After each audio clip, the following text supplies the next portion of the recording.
Isang babae ang natrap sa loob ng elevator dahil pinutol ng mga tauhan dito ang kuryente.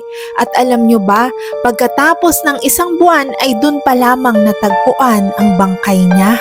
Nangyari ang insidenteng ito noong January 30, 2016 at ito ay naganap sa isang residential area sa Shan, China. Noong January 30, pumunta yung mga trabahador dun sa elevator at nalaman nila na sira pala yung kable nito. At bago nila putulin yung kuryente ng elevator, kumatok daw muna sila para i-check kung may tao pa sa loob. Pero ayon sa kanila, wala raw tao. Kaya napagdesisyonan muna nilang putulin ang electricity nito. Pero nasa loob pala ng elevator na yun yung 43-year-old na babae. Dahil holiday nga nung mga panahong yun, na-postpone yung pag-repair nila ng elevator at umabot ito ng isang buwan. Pagbukas nila ng elevator, tagpuan na nila yung babae na walang buhay. Ang naging cause of death ng babae ay starvation.